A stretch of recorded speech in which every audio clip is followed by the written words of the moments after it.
And we're on. Happy Wednesday to everybody. Robert, and you have a guest today. So before we jump in, this is not John Riformato. Those of you who are familiar with John as a calibrator, we have a new to us calibrator.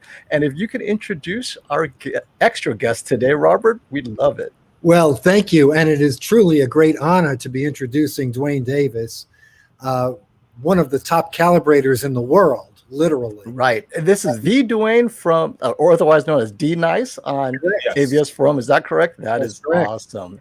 And Dwayne and I have worked together some 15 plus years, working together, calibrating TVs for the discerning enthusiast market. And we started working together with the old Pioneer Kurus, where we did many hundreds of them, as well as Panasonic OLED TVs as well. Yes. So this is not your first time working with Robert. That's wonderful. No. Actually, I started the whole calibration in the store started with us, and then I had to, leave for other commitments, and that's when John came in, did an excellent job, and then when John decided he needed to, go upward bound. So full circle. You're back. You're back. Welcome back. That's awesome. Well, I'm so thrilled to have you because it's important to have us regular enthusiasts and then the point of view of the calibrator who kind of digs into the part of the TVs that most people never see. Like we see the magic after you've done it, but then before it's like, how hard was it to calibrate? What did you do? And out of the box. So a lot of people have that question. Hey, is this TV even worth calibrating because it's so good out of the box or not? And only your team, because you see literally hundreds of TVs in a year. And that context is impossible to replace. So thank you so much for coming on, Dwayne. Thank you for having me. Oh, of course. And so today, our content, right, is finally these new TVs from Sony and LG have arrived this month, right? We have the Sony X95J, highly anticipated by everyone. Of course, the 8K Z9J, and the LG 8K QNED99, and of course Samsung's Q900A has been out, and so we talked about that at length before. But they kind of set the standard expectation for these other three TVs. So I was going to jump into the TVs that you've received, and so let's jump in real quick. Everyone who doesn't know, this is Robert and Dwayne. They're from Value Electronics. They carry all the TVs we'll be talking about today. And what's important to remember is Robert's there to help you make a buying decision. And I love having him on because it's someone that's seen so many TVs, is able to help guide me like, hey, what are the actual differences, real world differences? So that's always appreciated. And in the context of the marketplace, right? We have these various TVs that everyone will be looking at because their price ranges are pretty close. Other than the X95J, which is definitely the more affordable of the options, everything is really between $6,000 and even $8,000 because this is the flagship lineup of all these TVs. And these are the prices that I pulled off of Value Electronics. However, that's today. Who knows what will bring us on Black Friday, right, Robert? You that is correct. Always have discounts. So always call Robert to see what his best price is currently. There's always some mystery promotion I don't know about. So I'd like to jump in. Our first TV real quick is the LG QNED99. And my understanding is this is LG's first attempt at a mini LED. And this is their best 8K TV. That's not their OLED TV. That's correct. Can you tell me a little bit about your first impressions of the QNED99 so far? Cover any of these topics if you want to, because I know you're still going through them. But these are things that people are trying to decide for their use case as they look at the competition out there. Very good. Well, first I want to mention that we haven't had the opportunity to calibrate any of these yet. So these are preliminary views that we have that are professional, but we have not calibrated or tested them for peak lumens, minimum lumens, and all that type of stuff. Of course. So we're going to update the website, your thread here, once we get all that done. I just wanted to also mention that Dwayne Davis is a very good personal friend and a professional colleague, but he's not with our company. He's independent, and he travels the country doing premier calibrations. So if you want to reach out to him directly, if you want a world-class calibration, this is the gentleman you want to speak to. Absolutely. Oh, and that's a great reminder. Dwayne, give me your link or whatever, and I'll post it in the video because I know a lot of people watching this will want to reach out to you independently. Absolutely. So definitely, we'll post his contact information for you guys in the video description below as soon as we're done. And of course, you have the option of having Dwayne calibrate the TV and for us to run through our QC process before you get the television as well. Getting back to the subject here on the QNED99, I'm very impressed with these 3 televisions. So it's hard to pick out, you know, a favorite until we go through them with more in-depth review. But just to follow your list, peak lumens is very high. I can tell you that my eye tells me, if I'm any judge of this, it's going to exceed 2,000 nits in the vivid mode, with the brightest mode, if that means anything to anybody, with a 10% window. But we'll give you the exact numbers. It has fantastic specular highlights, and HDR content looks stunning. It really does. It has such a large dynamic tonal range that it actually looks very dimensional and almost naturally 3D.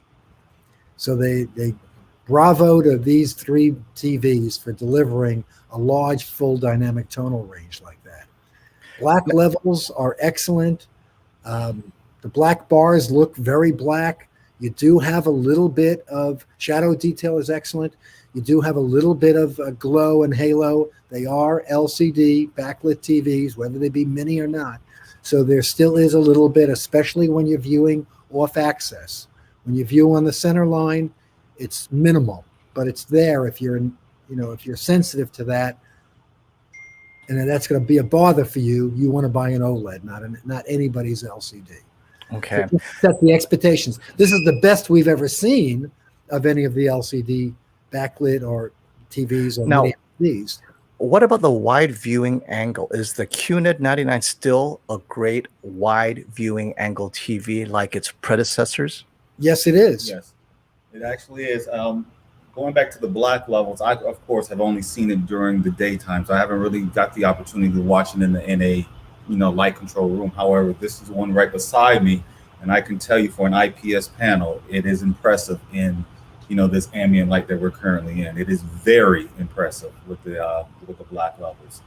Yes, it does have some haloing here and there. It does have the off-axis elevated black levels like any IPS design panel. But for an IPS panel, this is impressive so far.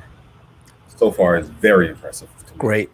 And I guess the big question is, people streaming Netflix HDR content, does it offer that pop that they expect from a real flagship HDR TV? Because they'll be comparing this with similarly priced TVs. Out of the box, you can get that pop. Okay. From what I can see so far, with the calibration controls available, I can get it even better. Yep. All right. wait, let's dive into that. So when calibration, quote unquote, gets it better, what is it you're improving? Because a lot of people are always asking me, hey, should I calibrate? And honestly, it depends on the TV. So for the QNED99, Dwayne, what is it you see that you could actually raise its performance, or how? For me, just looking at it, number one is going to be the grayscale itself.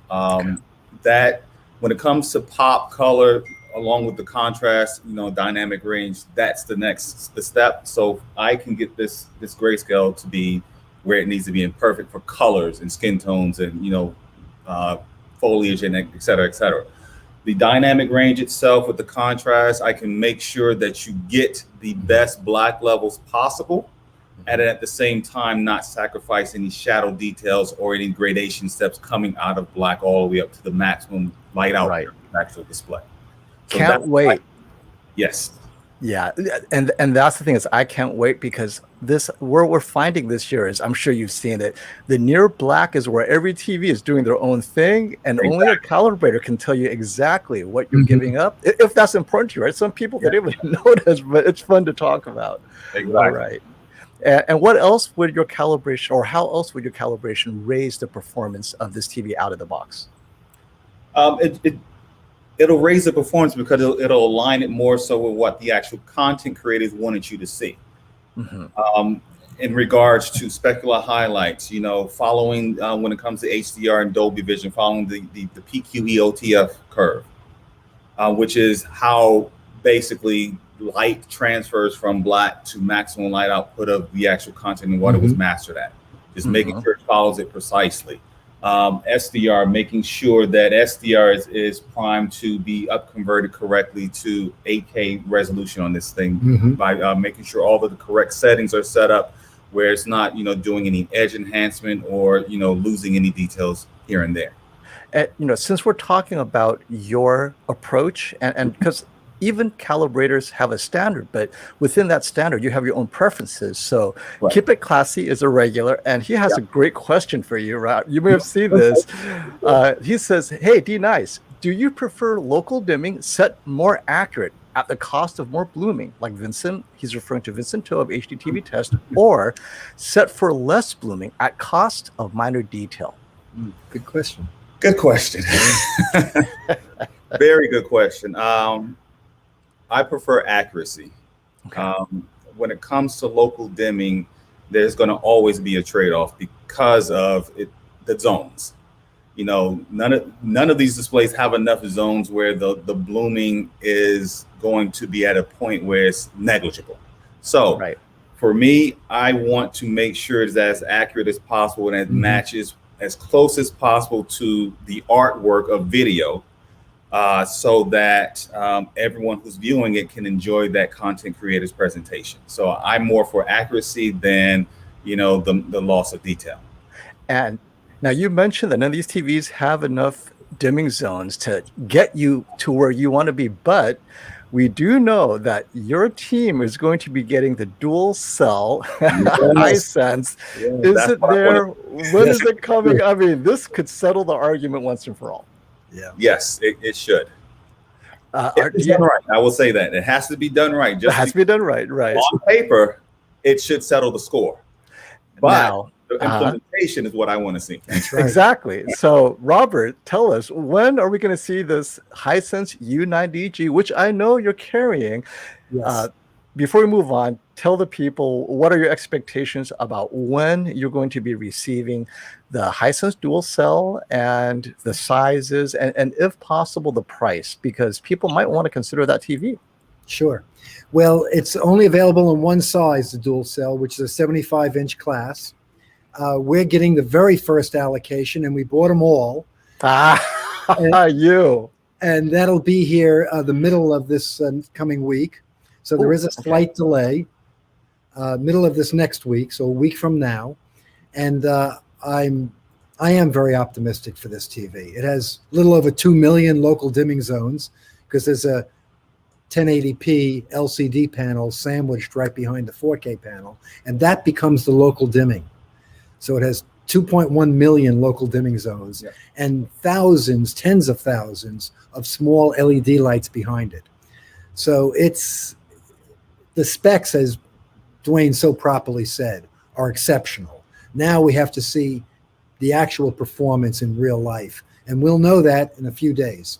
Now, hearing you say that you've locked down the maximum allocation explains everything, because when I reached out to Hisense and said, hey, you guys sent me the U8G, the U7G, when am I going to get U9DG? He goes, we don't have any in stock to send you. We don't know what happened. I'm like, what? Now I know what happened. I took them all. Robert took them all. I took the second allocation also. Oh, you cornered the market. I love it. So That's I awesome. committed for September's allocation. So you'll see them easing up more in October. Okay. And through other stores. And now we didn't talk about this on the QNED99, but I think it's a good segue, which is anti-glare. Start learning to fall. Wanted to know how X95J handles glare, but let's talk about the glare of the QNED99 as well. How does the QNED99 handle the glare? From what I've seen, so far, it's fine. I'm looking at it right now. I'm looking at the 86 again. I can see, diffuse lights from the above lighting that's in the store, but I mean, compared to a glossy screen, it handled it exceptionally well. It's almost like it's a matte screen, closer to matte than semi-gloss, but it is actually phenomenal in what it's doing in the glare. Now, you mentioned matte versus semi-gloss versus gloss. What are your preferences between the three? Because this year we've noticed like the A80J, right? Like same model lineup, but different sizes have a semi-gloss and a gloss. What, in your opinion, are the benefits or the differences with that coating that many people may not know and may be disappointed with if they get either a gloss, semi-gloss, or a matte? Well, matte screens are more designed for if you have the display in an area that right in front of it, basically where it's facing the screen, you have a lot of light coming onto it. So like lamps or overhead lights and things like that.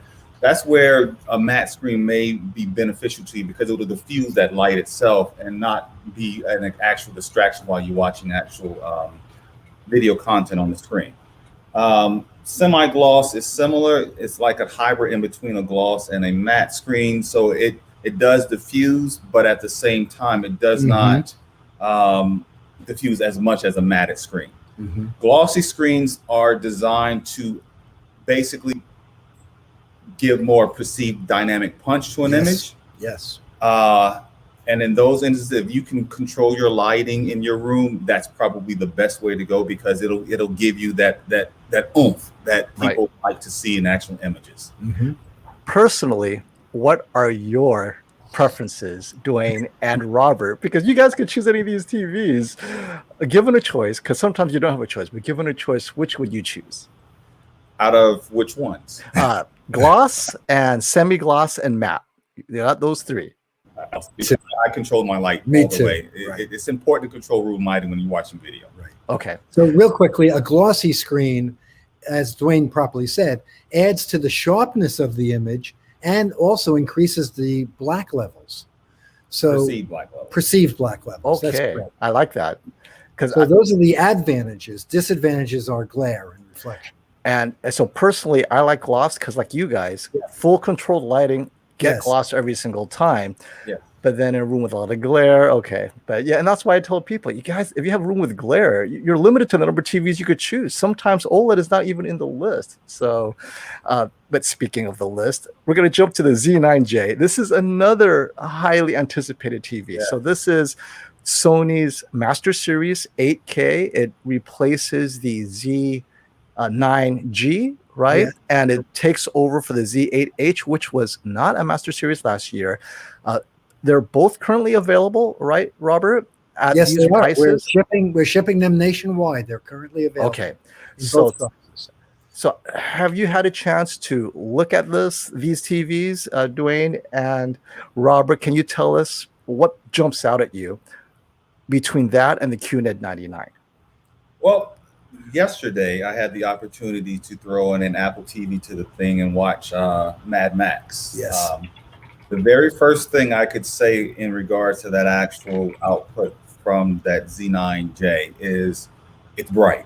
It is bright. The specular highlights are there for that particular content I was placed on the screen. Another thing that I witnessed with it and I actually was surprised about is how cinematic it looked. When I say cinematic, it looked film-like because of the matted screen on it. So the Z9J is a matted screen. Yes, it is. The 75 that we have here is matted screen. But the presentation that it did just with for me, just eyeballing the actual white balance on it and just doing some settings in custom mode just to, tweak things here and there before I put the meters on it.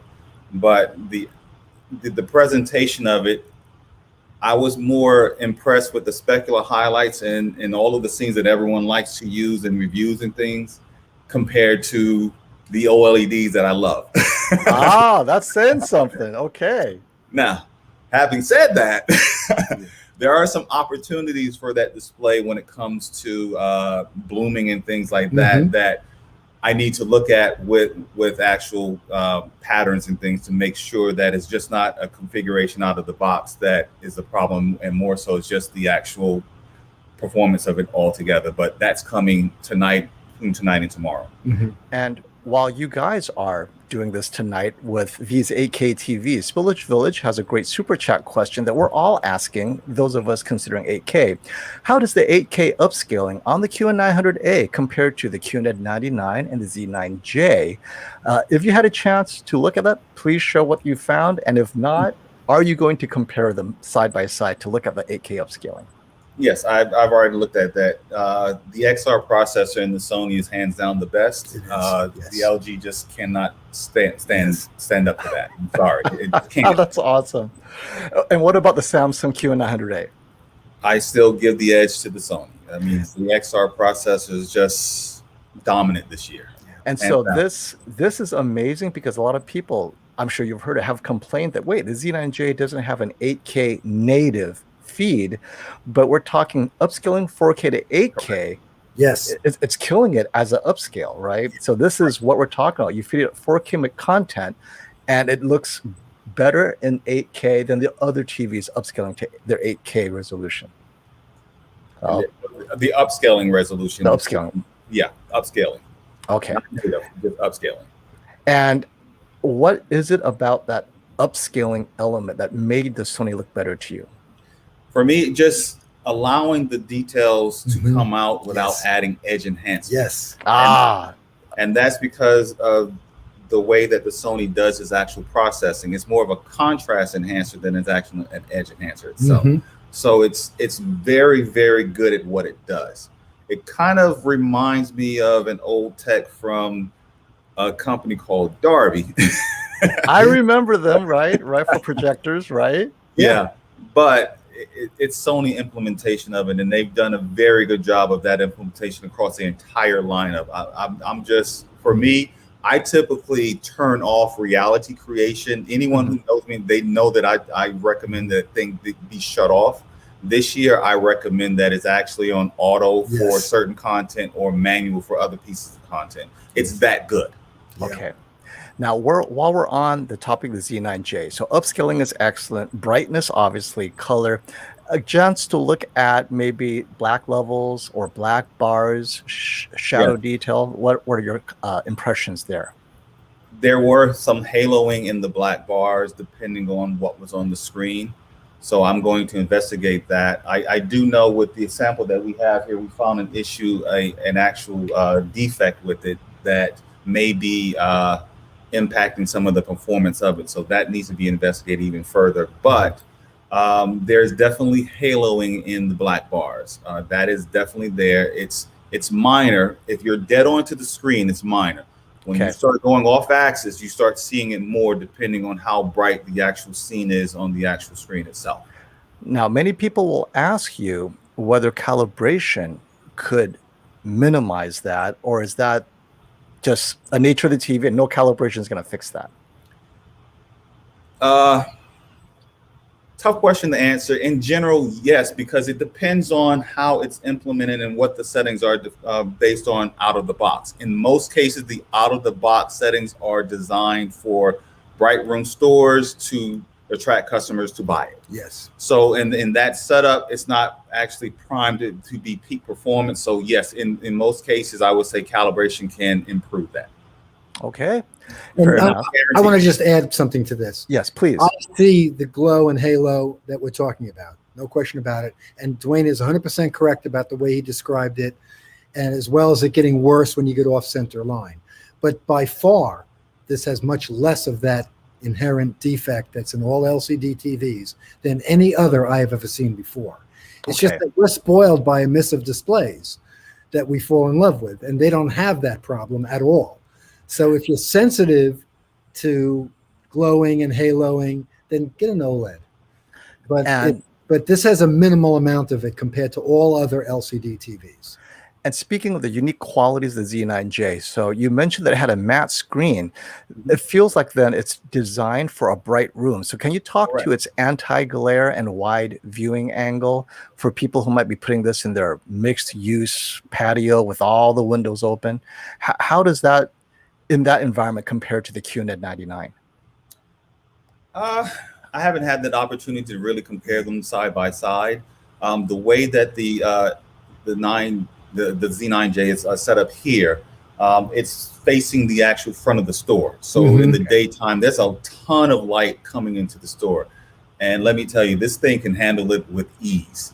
That's all I wanted to hear. All right. That's right. I don't watch anything in, the standard mode, the vivid mode, or anything like that. In custom mode, it can handle it with ease. Yes.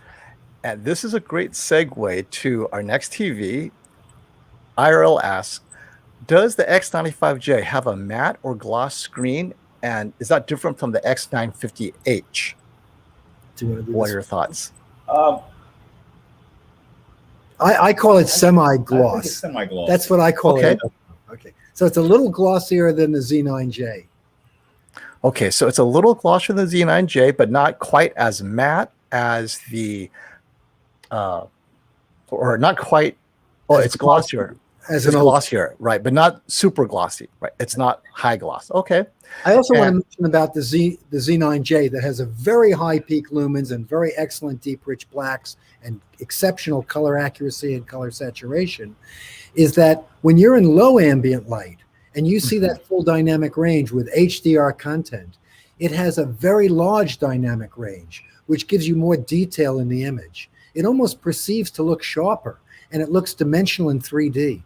Because of that big dynamic tonal range. That's an interesting perspective. So OLED starts with the deepest black and goes up from there, dynamic range. Z9J starts from the brightest possible, and then it takes its range down the other way, giving you that dynamic range. So which do you guys prefer? Because both are giving you wide dynamic range, but from different directions. Robert, I think the human visual system, we agree. I think the human visual system can see blacks real well, and that's what we love. The single most important element of picture quality is how black it can get. That's right. Absolutely. Okay, fair enough. And so let's move on to very black though. These are there's no shame in owning any one of these TVs. Hey, speaking of black levels, how did the black bars on the Z9J compare to the X95J in terms of the X95J's strength? Can you comment on its brightness and maybe black levels? Because a lot of people are really looking at this. Well, actually, they've been waiting for the X95J. They're waiting for this live stream. Well, I think what can you tell us? I think we should wait till we publish the actual figures, the numbers of peak and minimum luminance. They look somewhat similar. I would probably give the edge to the Z9J. Yes, indeed. It's brighter. It's definitely brighter. It's a different animal. Yeah. Okay. Or how about the X95J and the X90J? They're only a few $100s apart, right? Maybe $400 or $500 apart. The X95 is much brighter. Okay. And black levels, blooming control, I assume it has more dimming zones. So more dimming zones, less blooming. It's a big step up. And comparing this to something like the QNED90, I don't know if you had a chance to look at the QNED90, Dwayne. Yeah. What are your impressions? What about you, Robert? Have you had a chance to look at the QNED90? I have not, so I'll yield to Dwayne. I've seen it in the field. Yeah. It's a light cannon. Yeah. Yeah. In regards to that, compared to X95J, depends on the application. I would probably recommend the Samsung for certain applications and the Sony for other applications. Mm-hmm. I have not seen them side by side, so I will probably not say anything as far as without them being side by side. I try to stay away from memory. Understood. Yeah, makes sense. And Brian, Whisper Status is in the house, a close friend of all electronics. Yes. Welcome, Brian. Thank you for coming by. And so let's jump into, now that we had a chance to get a feel kind of for these TVs, what is the availability for all the sizes? So X95J, we know that they're not all being released at the same size at the same time. Currently, what do you have in the X95J in terms of inventory and sizes? We're shipping nationwide 75 and 85 inch, and we have been shipping them for almost a week now. 65 inch is 1 week away, maybe 10 days away for the 65 inch. Great. And we're in a good stock levels. We're in good level. Now, in your store, if people are nearby, they want to come by, because right now Best Buy does not have anything on display that's even close to the inventory you have. What do you have on display that they can kind of compare head to head with the X95J? Because this is literally the last TV model that they've been waiting for in this just under $2,000 price range. So what can you tell the audience about dropping by Value Electronics to compare? Well, we have, of course, all the OLEDs are on display in our store. So we have LG C1, G1, Sony A80J, A90J. We have QNED99A on display as well. And of course, as you mentioned, the QNED99, the QNED90 will be on display, I think, tomorrow in our showroom. And a lot more of the higher end products, of course, as well, like the Z9J and ZX 8K OLED we have on display. Yeah, if they come tomorrow, they could see the Z9J, the 99, and the X95 pretty much in the same general area. Yeah, they're next to each other. They're adjacent to each other, so yeah. they can make a fair comparison from what they are. Yes. They're right to the right of me. And how long will you be there, Dwayne? Because I know you're like a traveling journeyman calibrator. Yeah. How long will you be at Value Electronics so that we can make sure you've had a chance to see everything? Here through Friday. Okay. And would you have a chance to have calibrated any of the QNED90s by that time, you think? Maybe. More than likely, yes. Okay. At least one. Okay. Because I think that's one thing a lot of people are very curious about, because honestly, up until this year, many have written off the LG Nano series because quite simply it's too dim, washed out. And now you're calling it possibly a light cannon, the QNED99. So we definitely would want to get the point of view from critical eyes like yours and Robert's to see, okay, depending on my use case, what's the best use of each of these TVs, because it's clear they each have their own objective. And that kind of raises kind of like our next topic is, even though you guys have not had a chance to dive deep into the settings and the calibration, but generally given these prices for an 85-inch size, what can you generalize in terms of which TVs is appropriate for what kind of content or viewing condition? Because at the end of the day, Robert carries all of them, but they're going to ask for both of your advice on this. So go at it. The Z9J, when would you recommend this, Dwayne and Robert? I would recommend that for a high-end room that has a lot of uncontrolled ambient light. So if you're in a high-rise, condo, wall-to-floor windows, you can't control the lighting, or you just don't want to control the lighting, the Z9J is for you. Yeah. I just want to add to that, because I've enjoyed watching it in low ambient light. That full giant bright image and high dynamic tonal range looks gorgeous in low ambient light. It's very dynamic looking. It's very real to life. Well, and now this is a great segue into the next TV, because the QN900A, I mean, it's discounted, right? And Z9J eventually will get close. Yes. When would you steer someone to the QN900A and when to the Z9J, given they're similar in price and they're both 8K? I'll leave that one to Robert. Well, I'll leave that one to Robert. Samsung's QN900A is an excellent 8K TV choice, no question about it. But there is a difference between these two, and they are in a different class, respectfully, to the very fine Samsung TV. The Sony is brighter, has better video processing. Those are the two big advantages, but video processing is a big deal. So up conversion is very clean from low resolution cable. Motion resolution is excellent. The detail in the image, the color saturation, it's in a class of its own. I think I'm reminded of what Dwayne said earlier, which is the Z9J upscaling, hands down, the best. And I think when you're plugging in cable, and this is the biggest problem is cable. I'm sure Dwayne is like, oh my God, it looks great. And then you put in cable and it just, what happened to the upscaling? Well, it's even with streaming also.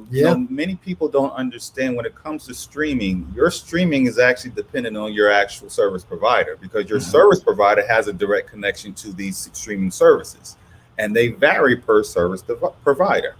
So streaming and cable, it's a mixed bag. And yes, you need a processor that can deal with certain, types of compression or artifacting to handle that stuff and give you a better pristine image. But there's only so much that can be done with that. But I mean, hands down, the XR processor for me this year is top dog. Yes. Samsung, I will say, Samsung does some very good upscaling themselves, and they have been doing that for a very, very long time. But this year, hats off to Sony. And given you guys have seen so many TVs, I think John's question is very relevant. D-Nice, any general advice for which types of TVs benefit the most from calibration? An OLED, LCD, or maybe a certain brand? What's your experience in terms of the TVs that need the calibration? Very good question, because I've seen this question a lot on the forums, and there's a lot of misunderstandings with this question. Okay. Depends on what you're talking about. So manufacturers calibrate their TVs in-house at the actual factory. The question is, what are they calibrating to? Okay. And what are the standards? So they calibrate at the factory to a specific set of parameters. Per those parameters, if you go by those parameters, the majority of them are fairly close to what they are supposed to be out of from those parameters. However, where there should be for video content with the regular standards, they're off. Every TV that I've seen can benefit from a calibration, and that's not from just because I'm a calibrated. No, every single screen I've seen, regardless of price, can benefit from actual calibration. And to be honest with you, I've seen some $300 screens that perform way better than a $5,000 screen after calibration. But the performance is there. Just depends on how it's implemented from the manufacturer. But definitely everything that I've seen TV-wise can benefit from the calibration. And to directly answer that, though, I would say that LG and Samsung would benefit more than a Sony after calibration. You get more of an. You don't agree? Okay. Oh, okay. Here, let's hear it. Thank you. I would not agree with that one. Okay. No, go for it, Dwayne. Why not? Why not? Because after calibration with the control set that LG offers you, you can get just as good as a Sony or a Samsung. You just have to know what you're doing with the controls. But out of the box, they're not as good. Out of the box, it depends on, again, what they're targeting, because they don't all target the same thing. They have their own set of parameters. So if you go by the parameters that they actually target, they're pretty much neck and neck across the board. Okay. When you put them side by side, that's when you're going to see the subjective differences that I try to stay away from, because I know how these things are done in the factory and how they arrived at those numbers. It's from their focus groups, and their focus groups are different per manufacturer. So let's talk about those focus groups. In a sense, it feels to me that it changes almost year to year. Like some years it goes in one direction, and then the year maybe the focus group changed. So does that explain why every 2 years it appears it comes out of the box at a different calibration? What are your thoughts on that, Dwayne? Well, yes, it does change. I think more so today it's going blue. It's going blue out of the box, and that's because I think they're getting more of the average person who has never seen a calibrated display before, and just go by, okay, what looks good to me? And they're using that information to tweak the majority of the video modes that they have in there.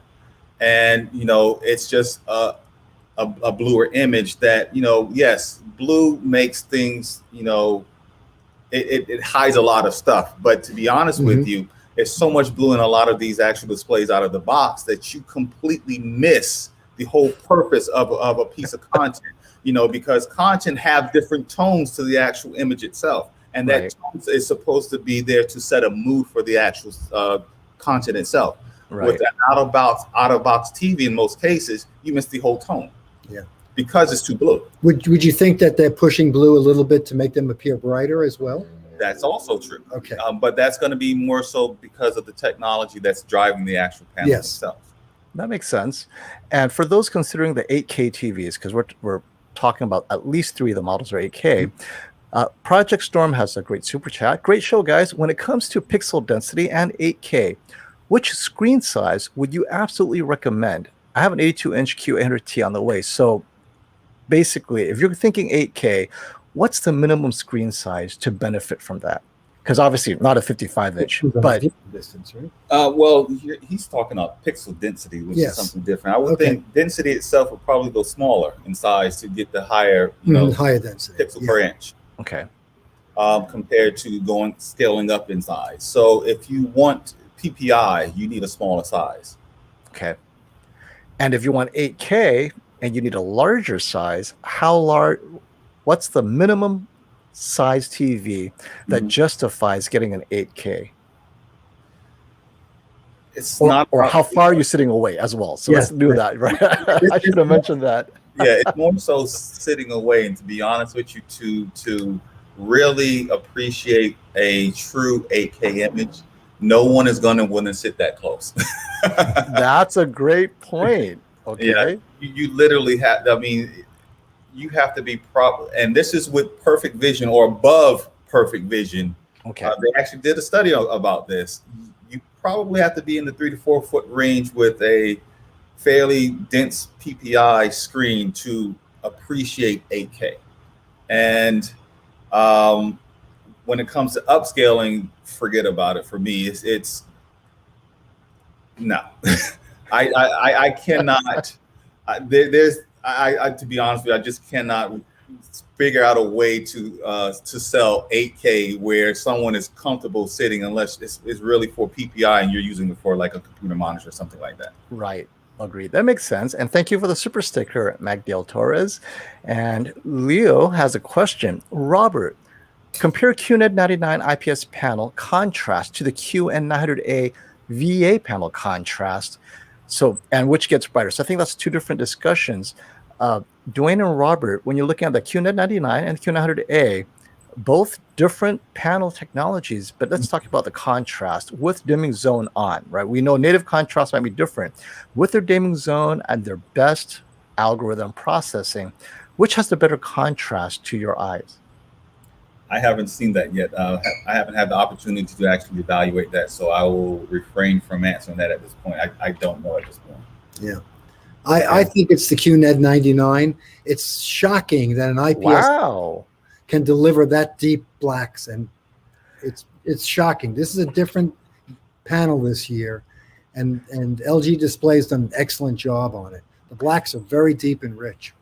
So I think that definitely is transformative for many people who have always assumed, and including me, is VA contrast with or without local array dimming zones. It doesn't really matter, but could be the year that IPS makes a stand. So I'm really looking forward to Dwayne going through the calibrations of both and then coming with some definitive comparison later. Well, we're going to have to look at the actual numbers, and that is correct. Yeah. Okay. But this is a different year for IPS this year. Okay. And this is great because we'll have a follow-up video once you had a chance to look at everything. When will you be back, Dwayne? Is the next time we're going to see you at the Shootout, or are you going to come back every month? What's the schedule here? After this visit, I'll be back at the beginning of the month. Next week is vacation for me. Finally. So beginning of September, I'll be back here doing calibrations. And probably at that time, I'll have enough available time to really deep dive into these three displays to really figure out, okay, which one of these is the most optimum, buy right now based on their flagship status. Right. So I like to take time to really get into these displays to make sure everything that I say is as accurate as possible, so everyone who's watching can actually make a conscious decision with actual factual information and not too subjective, opinion. Exactly. So I will match the numbers that I get off of my Spectro, which is set up over there, ready for the Z9J right now, to make sure the numbers I get off of that is what I can visually, compare with my own eyes, because they can vary somewhat. Absolutely. And for those who are looking at different sizes or different models, this always comes up. I'm sure you see this all the time, Dwayne. Question for Robert. Having seen the X95J, do you guys think it's worth the extra $500 to go from a 75-inch X95J to a 77-inch A80J? Or should I say the $500 for the HTA9, which is the new audio sound 4-speaker sound system? Okay, so X95J or A80J, $500 difference. What do you guys think? For me, it's hands down, take the OLED. Me too. I think that answers. I'm sorry, we're OLED fanboys here, And, it's because of the picture quality. That's what the reason is. Yeah, when it comes to video, for me, there's nothing that's better than an emissive display. That's right. It doesn't matter if it's OLED, quantum dot, OLED that's coming, or any other technology, old or future. It's just the properties of an emissive display you just cannot replicate in a transmissive technology. And as far as the HTA9, here's the good news. Get the A80J and then maybe wait a year. It'll be discounted and you'll have both, right? It's not either or. Okay, so here's a super chat. Thank you, Ivan. Bought an AG9, maybe the A9G for £1,000, €1,000. What is the best picture setting? So I'm sure this is a loaded question, but if you were to compress this question, what is a list of picture settings you should consider for a Sony A9G? That's their Master Series from 2018, I think, right? Late 2018, early 2019. A9G would be 2019. Okay. Yeah. That I do have settings available on AVS for that model line. However, he's European. I'm not exactly sure they're compatible. I try to say only for US only models because that's the only ones I can touch. But he could try them. I can't guarantee them. And on top of that, it depends on when it was actually manufactured, because the actual OLED module transitions year over year, even though the actual line itself continues on. The module itself went from a 2019 module to a 2020 module. That's right. And even now with the 77-inch A9G, which is still available for purchase, if they were manufactured this year, they're going to have a 2021 module in it. That makes sense. But the quick down and dirty answer is put your TV in the custom mode. There you go. Somewhat, Robert. Okay. Somewhat. Okay. That's okay. Good. And here's a question about the Z9F. Thank you for the super chat. I use my Z9F as a monitor for work and gaming at its native resolution. How will the Z9J upscale 4K to 8K? Will it have undefeatable sharpening in game or graphics mode? Have you guys had a chance to look at that? The sharpening, I haven't had an opportunity to actually to check out yet. However, if its performance is like, the A90J or the A80J, the graphics mode actually does disable the XR processing. And there's an actual setting in the other modes that you can minimize the majority of the XR processing upscaling itself, that you just have to know what setting to set the reality creation for. There's a way to completely minimize it, but for a monitor / gaming rig, graphics mode, game mode. Definitely. Okay, there you go. And here's a great one. Thank you for the super chat, the only Simon. When will Valectronics be calibrating the wall for FOMO? Or will you even get the wall for yourself? Any wall orders for you, Robert? Yes, we do actually sell them, believe it or not. More on the commercial side, but we've installed some in homes as well. Really? Yeah. And I was privileged to be invited to Sony's showcase of their new 3rd generation micro LED. They are the actual creators of the micro LED. And they call it Crystal LED. Yeah. It's been out since 2018, actually. This is their 3rd generation of it. They have the B and C series. The C is the more accurate, deeper blacks and more for personal home use. A 110-inch would be $172,000. And as a fan of yours, Soup would like Dwayne to know, thanks for those sweet A90J settings, good sir. They were awesome. So for those who are not familiar, Dwayne, aka D-Nice, shares his settings on AVSForum. So go and search, and I'm sure you'll find multiple shares of that. And if you don't understand calibration, or you want something to give you a better picture than out of the box, go find those settings. They actually do work. I put a lot of work in it. I use very high-end lab grade calibration equipment to actually create those settings. And Some of my clients actually use them when I'm there to actually calibrate their display, and it's better than out of the box, which is their point. Right. And the performance that I have to warn them that, okay, you know, you were using my settings, so, you know, yes, you're going to see an improvement, but it's not going to be as dramatic as if you were just using the out of the box settings. I mean, they're very good for what they're designed to be. They're not a substitute for calibration, of course, but they're designed to help individuals have a better picture from out of the box, and they're free. That makes sense. And now, speaking out of the box, the biggest concern or complaint many people have is you get your TV out of the box, DSC, uniformity, vertical banding. So Sony appears to have a reputation, I mean, statistically significant, but not necessarily every TV will be perfect. But does it appear that the Sony X95J 85-inch have less DSC vertical banding than the other options to either of you? I haven't checked that yet. With I usually use patterns for that and actual certain content to do panning. I haven't checked that yet, but from what I've seen with the demo material that has been playing in the store, I haven't seen very much DSC on this actual screen. Correct. Fair enough. Excellent. And we have a super chat. Thank you, Conrado Bondoc. Appreciate the help, guys. Tested the A80J and it's bright in my room with floor to ceiling windows, but wanted to make sure. Yeah. Well, so, you know, that's a good comment, because a lot of people, when they hear OLED, they're thinking it's too dim. Can both of you share, you've seen these TVs in different environments, not just a store, not just a pitch black room. How bright of a room would you place an A80J?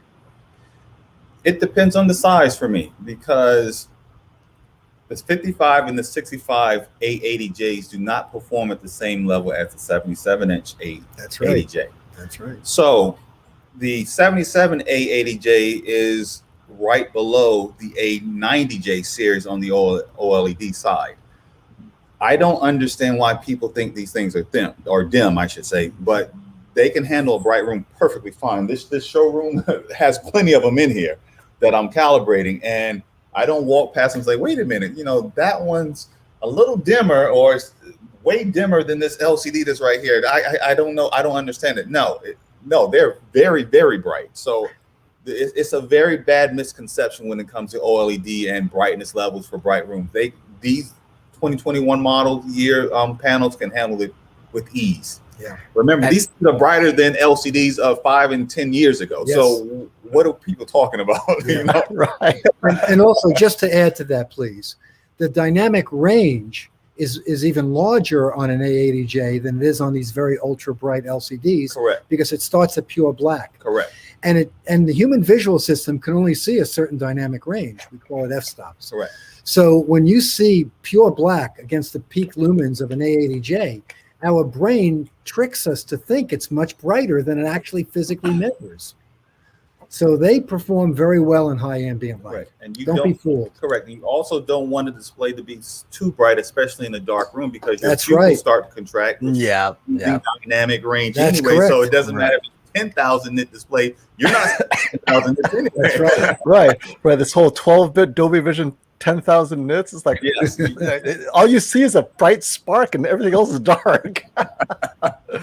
And now you bring up such a good point, Dwayne, which is the A80J 77-inch. So that brings into context the G1 that's also comes in a 77-inch, and the C1 that also comes in a 77-inch. Those three TVs, are they pretty close in brightness, or do you still see a separation in terms of brightness between those three OLEDs? Between those three OLEDs, I don't see a significant difference between the two. I can chalk it up as just panel variances. It's more so how the actual OLED module is driven.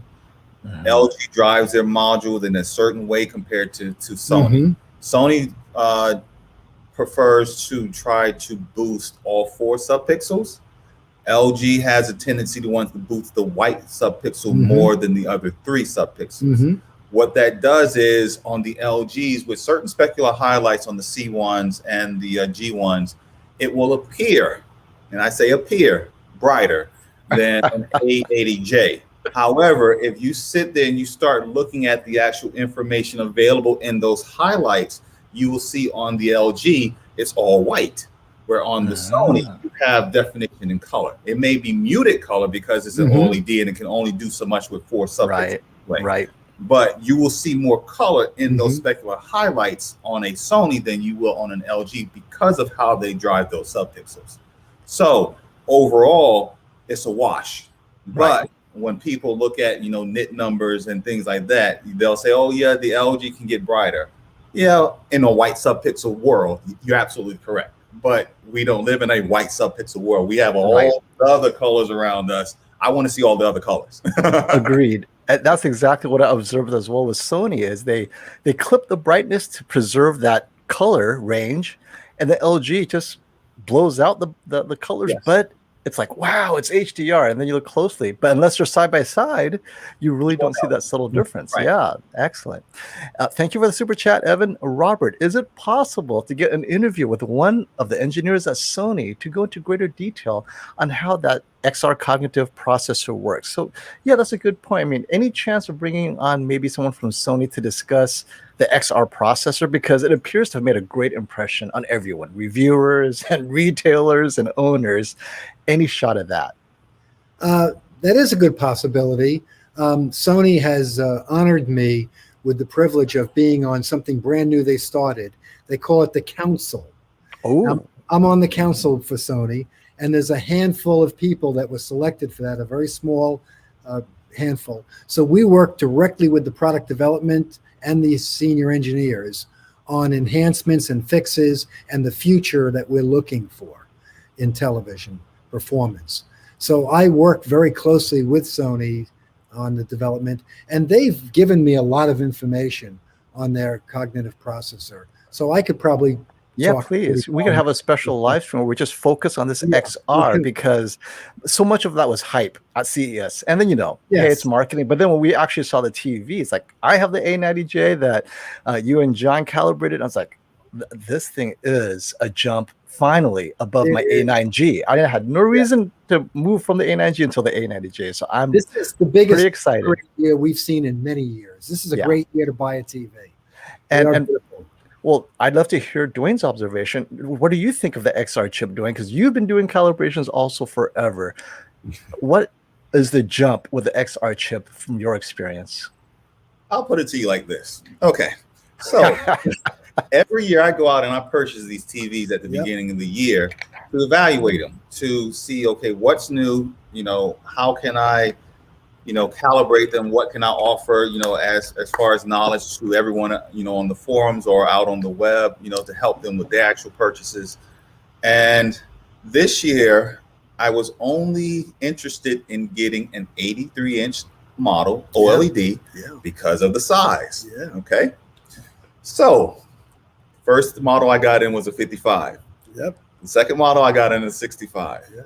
The third model I got in is 83. Guess what? I have all three. I kept all three because it is that good.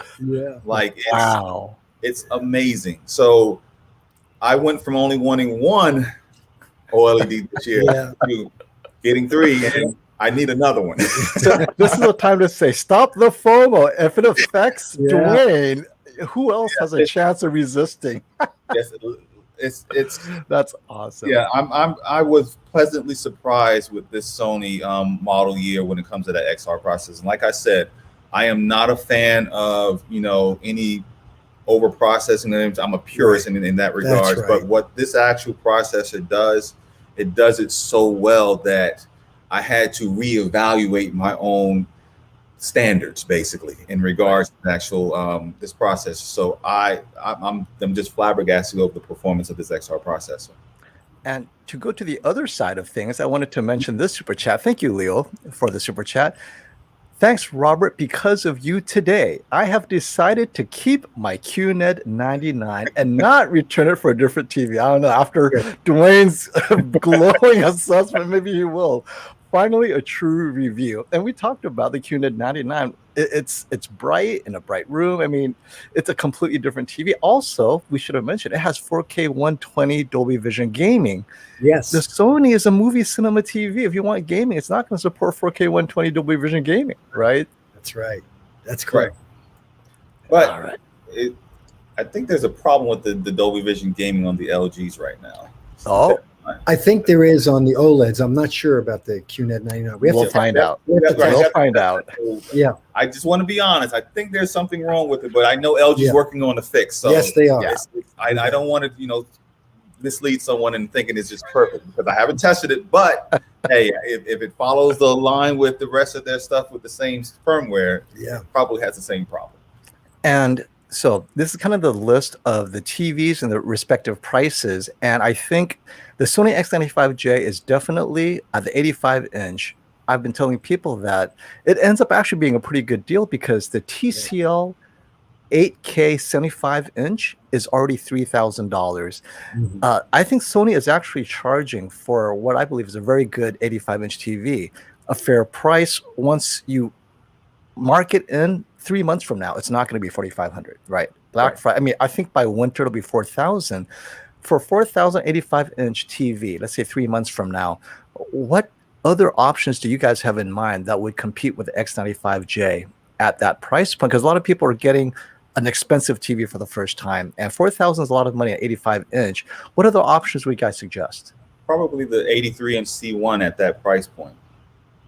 Mm-hmm. That's actually that's a great price. But will it go down to 4,000? I don't think so. It's 5,500 right now. Right now it's 5,500, and maybe at best by a year it's 5,000. So Black Friday, I think it might be close to that 4,500. We'll see. And honestly, if it's 4,500, remember LGD ramped up their actual production of the actual bigger size panels from their Chinese plant. So it's China plant, I should say, but it's gonna go down in price. I would think probably by Black Friday, a lot of people are going to be happy to see that it's around that $4,500 mark. Yeah, that would be pleasantly surprising. That's optimistic, but certainly could be. We'd love to be proven wrong, right? Hey, Cyber GT. This year is supply is constrained and demand is very high. Yeah. So the manufacturers don't have a compelling reason to lower the prices. They can't even fill the orders. So we have to build more inventory and hopefully see the supply catch up to demand. Agreed. And Cyber GT, thank you for the super chat. Is there a big difference between the calibrating a TV depending on where TV is located, for example, USA versus UK? So yeah, you mentioned that, Dwayne. Is there a big difference in terms of the calibration approach depending on where the TV is located? What other differences are there between the four regions? The calibration approach as far as the calibrator itself or the actual methodology? Any, like if they were to call in a calibrator in Australia or Europe versus the USA, what differences would there be? Because we really don't know. I mean, when it comes to calibrators, I look at it like this. Look at it in the perspective of a doctor. I prefer to deal with people who specialize in my specific unit that I actually own, not a general practice doctor who, everyone goes to for any ailment. But if you need brain surgery, are you going to go to your general practice doctor or are you going to find a brain surgeon to help you? So across the regions, they're going to be, great calibrators and you're going to have poor calibrators. We have a whole bunch of them here in the United States. That's right. So it's more so the skill set of the calibrator is more important than anything with your specific display. And I think there are comparable people across the actual world that can actually handle it regardless of region. I know quite a few in the UK. I know quite a few in Europe. I know quite a few over in Asia. Even down in Australia, there's one or two that I can say, okay, yeah, they know what they're doing.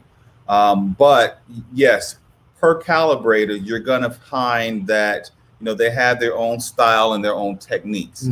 They still the whole purpose of the calibration is to get you where you need to be to enjoy as close as possible to the content creator's presentation. But how you get there is going to vary per calibrator. That makes sense. Now, I know the US has ISF. Is ISF internationally recognized? It's global. It's global.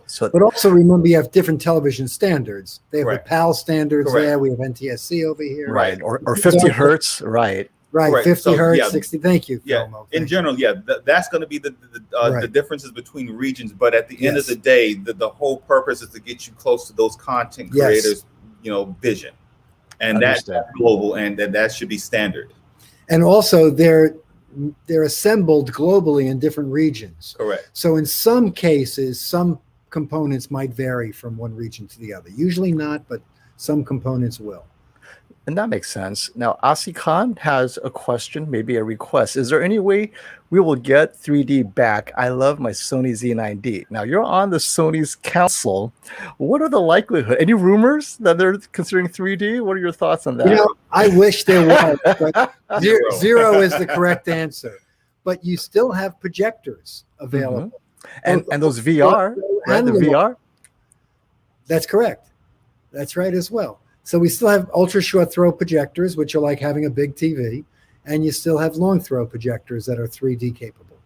And here are the few questions people had. They wanted to make sure you address if you had a chance.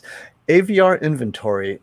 So some are pre-ordering through you because none of the other retailers have it. Do you have any idea on AVRs like Marantz and the like and their stock? Are you getting them in stock, Robert? Yeah, we're factory direct Denon Marantz dealers, and we have a fairly good inventory, including the AV7706 processor. Good choice. And when will you have it? I have them now. Oh, there you go. Because someone's complaining they don't have it anywhere. Okay, so if you need the Marantz AV7706, call Robert. Now, the Hisense U9DG dual cell, you're getting it. Dwayne, will you get a chance to calibrate it before you leave? Yes, of course. As soon as it comes in, well, I shouldn't say as soon as it comes in, because if it comes in next week, I'm on vacation. But when I get back, yes, absolutely. Okay, we'll definitely have a live stream dedicated for that. And 85-inch, how close to notice 8K difference? I think we talked about that. And Dwayne, you mentioned, what, 5 feet, 4 feet? It's like you're way too close. 85, yeah, for this 85, to be quite honest with you, you have to have perfect vision, number one. That's more important. But then you have to be within 3 feet. Okay. Oh my God. Okay. Well, then no need for that. And regarding perfect vision, that could be with corrective lenses. That's okay. Right. And we 99% of the time agree, but we don't agree on that issue, Dwayne and I.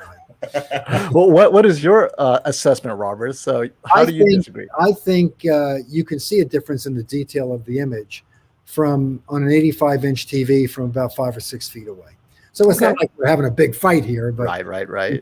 We do have a difference. Well, Robert, you just have really good vision. I mean, come on. I do, by the way. These are reading glasses. My normal vision is exceptionally good. And many have asked about the Panasonic OLED Professional. For a brief moment, you were able to sell it. Then they were gone. Any chance of a Panasonic OLEDs coming back to the USA through you?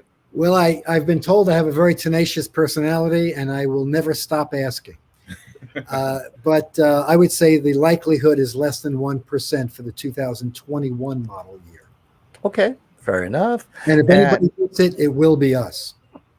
Absolutely. And then, of course, the Sony A80A9, which is something I am just in love with. Me too. I'm in love with that. Yes. How smart that is for them to develop that and bring it down to the A80 and the X95J. Thank you, Sony.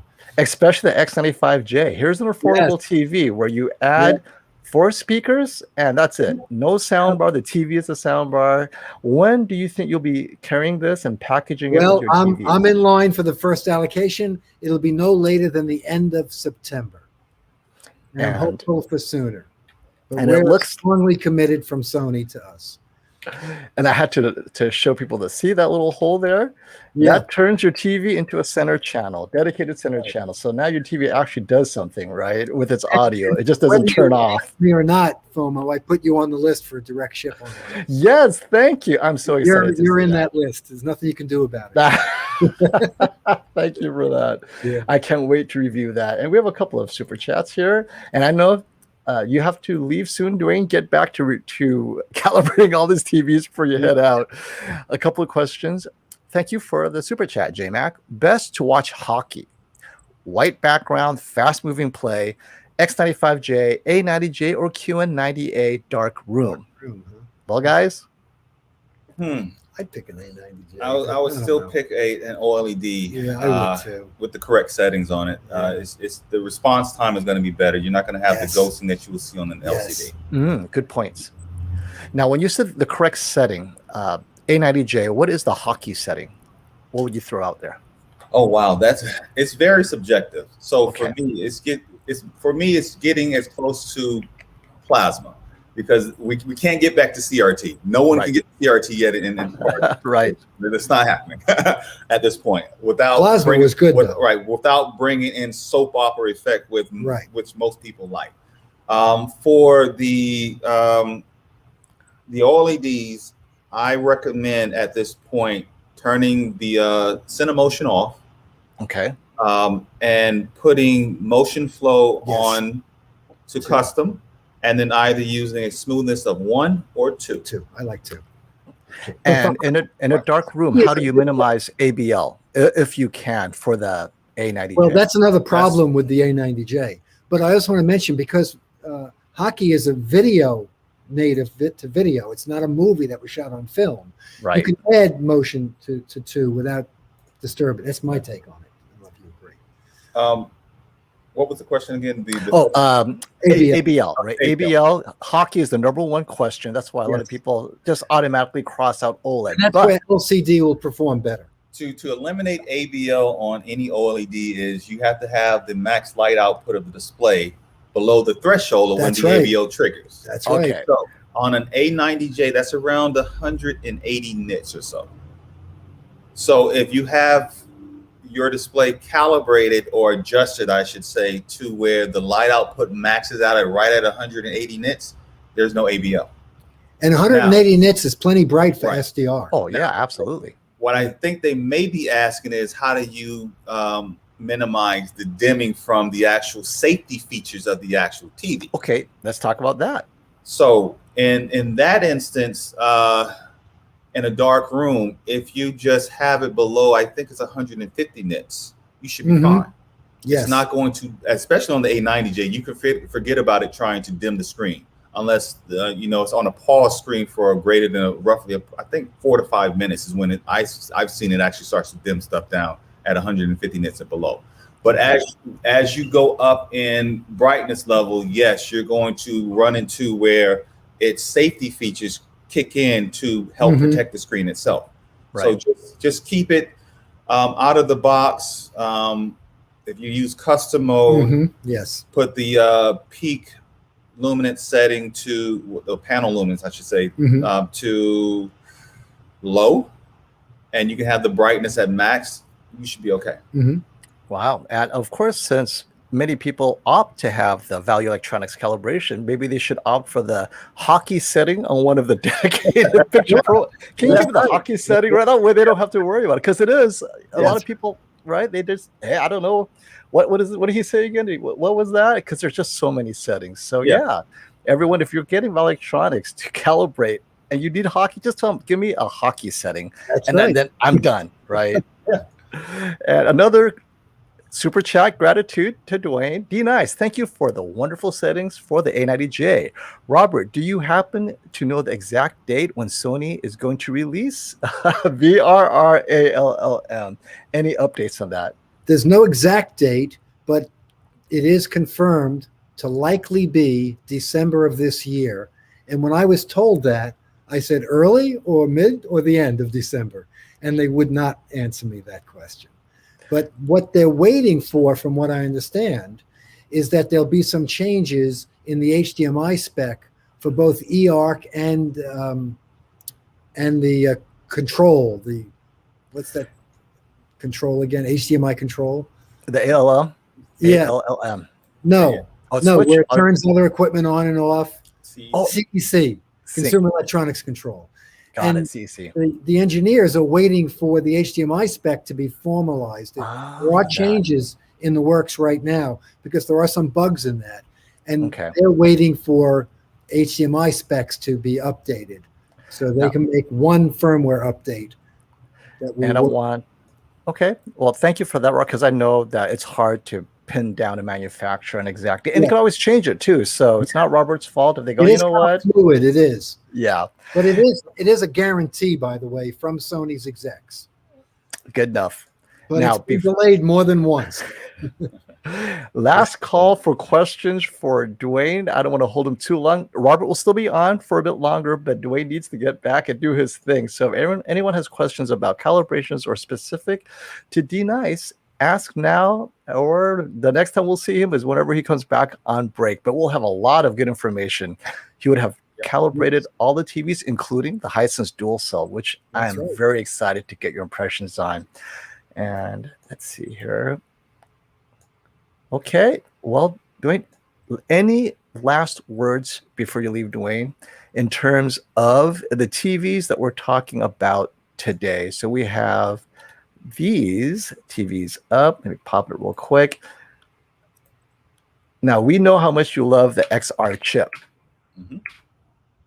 What about the other TVs that don't have the XR chip? What has left an impression on you that, hey, wow, what a surprise this year?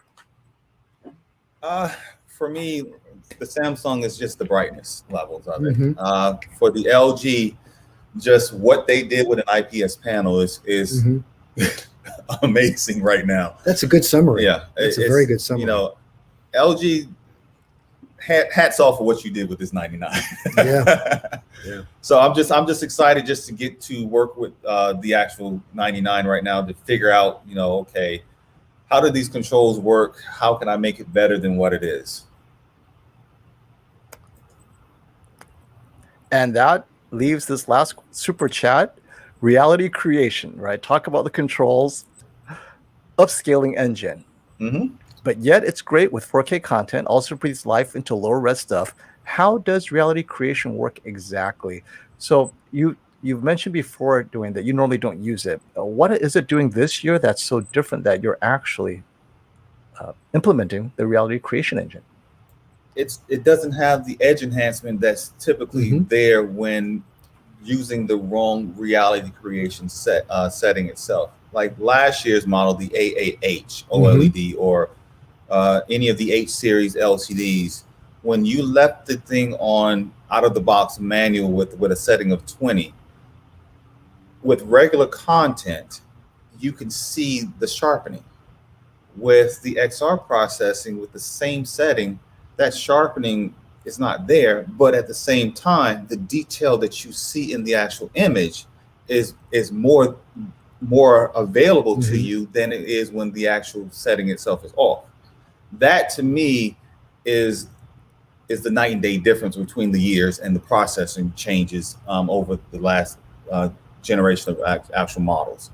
So for me, it's just being able to pull out detail from, you know, poorly sourced images, if you could say that, and give the perception, because you can't create something from nothing, but give the perception that there's more detail in that actual content than what it actually is without making it look artificial.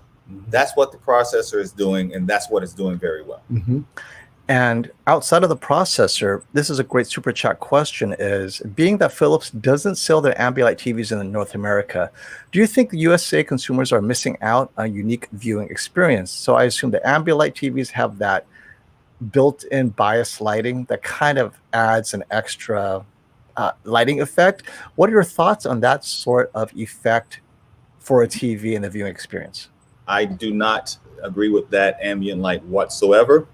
I agree with bias lighting, yes, but it has to be D65. Thank you. Lighting. Thank you. Not blue, not red, not green, not any other shade. Not rainbow of colors that changes with the content. That looks fantastic when you're having a party and you're in a party atmosphere, but when you're trying to sit down and watch real content and be in a critical viewing environment, it destroys the entire actual content itself because it's the wrong colors. You don't want a bias light to match the colors that are on the screen. No, that's some play stuff.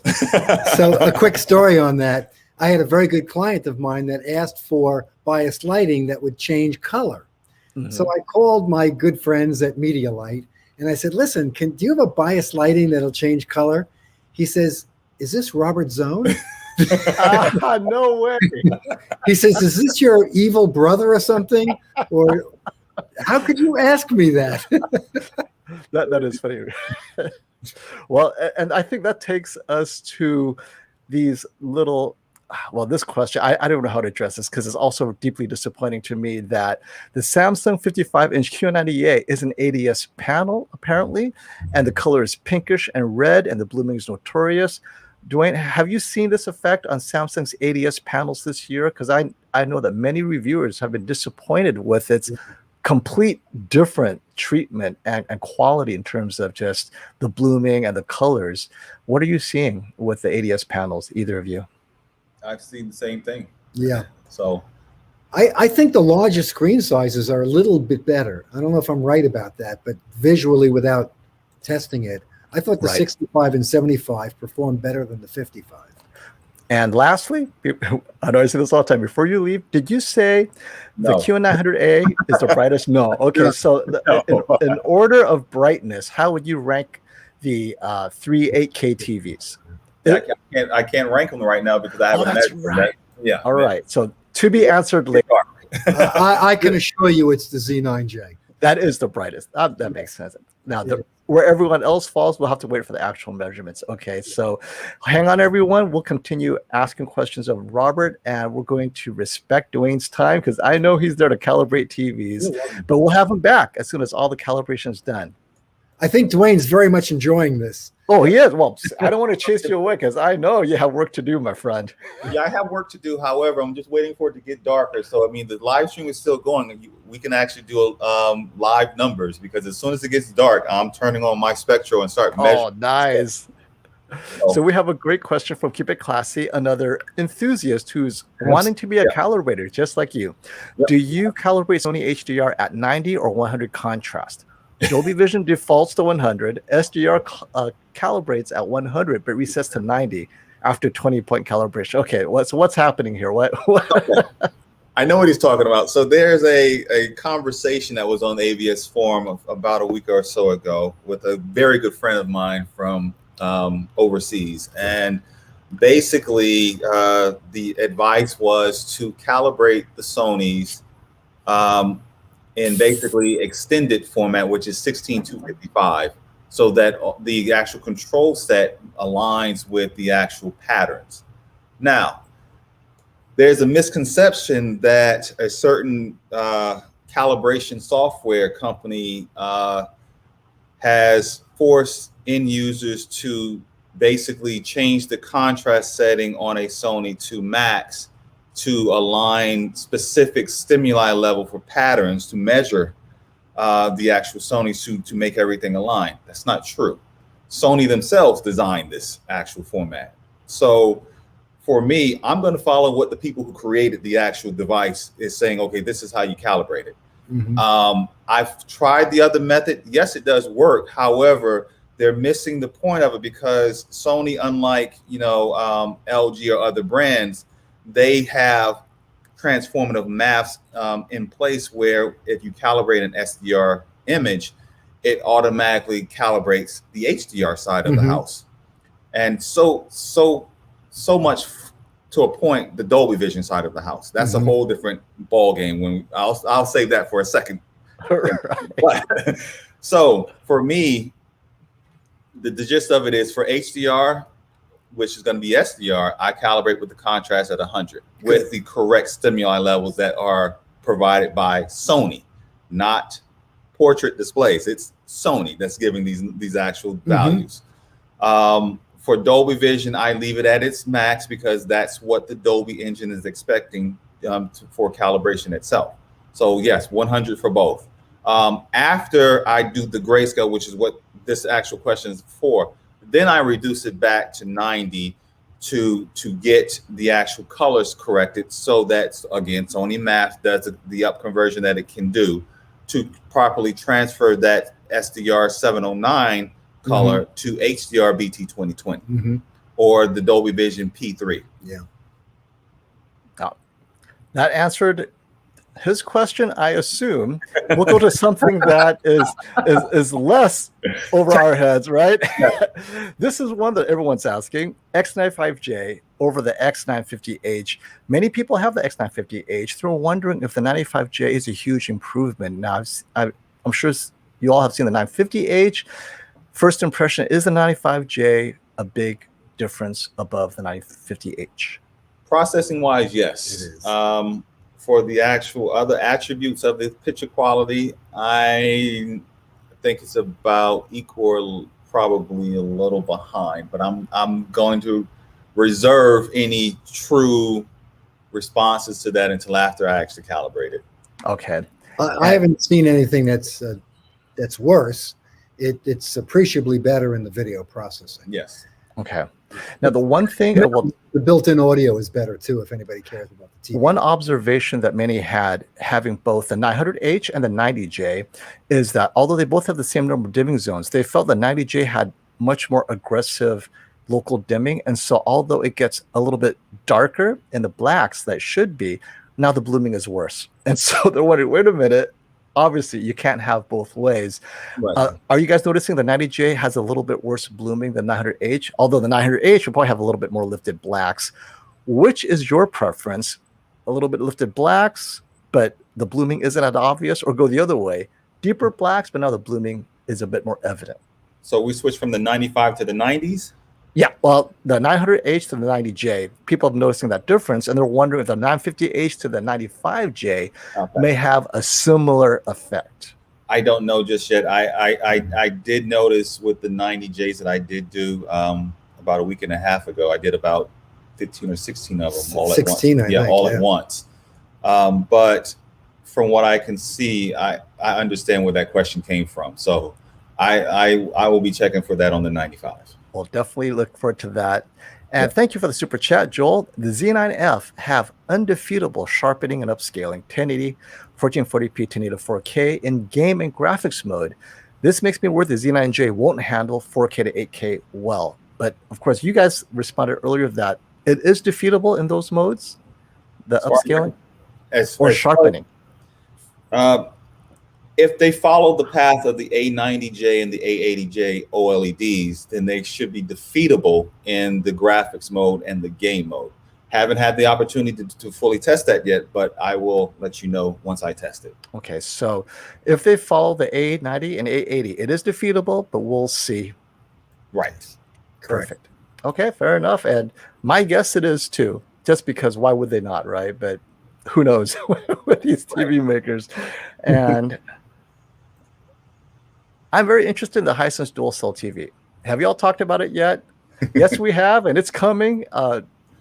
Dwayne will calibrate, and he's also very interested, and he'll let you know exactly if it's all it's cracked up to be. And if it is, Robert's cornered the market on the Hisense U9DG. So if you want it, it's best to call him and see what the use case is. And I think that's the big question: is the price given? Oh, are you able to share the prices yet, Robert? I forgot to ask. Okay, what is the price of the U9DG?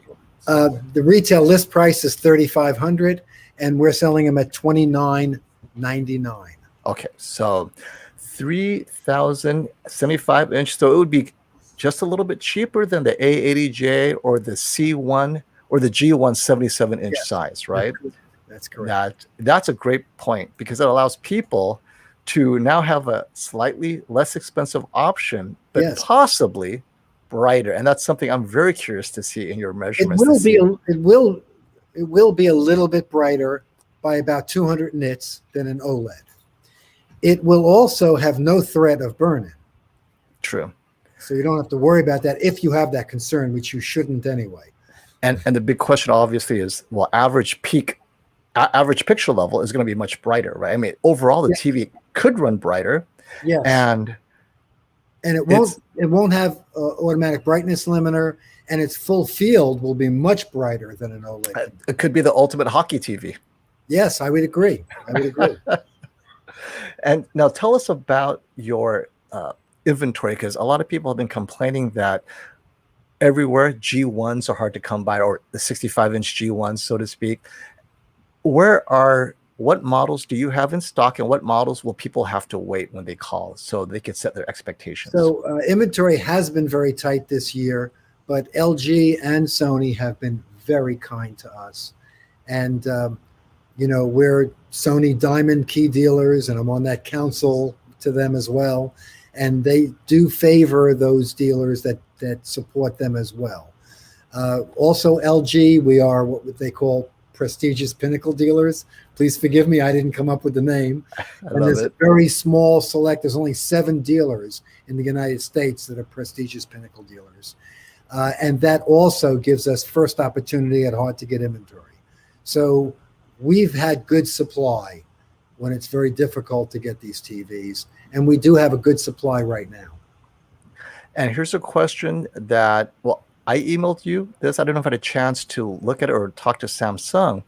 Robert, what are your thoughts on the whole QN900A movie mode versus standard mode and the detailed differences? So it appears that for those who are watching and not understanding what the issue is, so the Samsung QN900A in movie mode appears to be less sharp, and you would have to increase the sharpness to at least a 9 or a 10 to get there.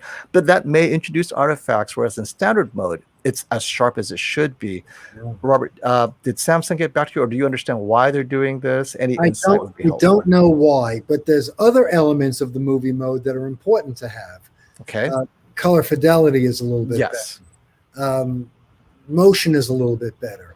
So that's a TV to me that benefits greatly by calibration.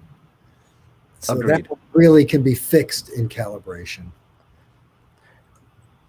Fair enough. And 75-inch size is the only size in the dual cell, correct? Correct. That is it. 75-inch. And of course, everyone wants a follow-up with Dwayne after he's looked at all the TVs. So let's set a time. Probably, let's see, it's the end of August. And your shootout, is it still on? It is. I have everything ready to go, so I'm going to be there.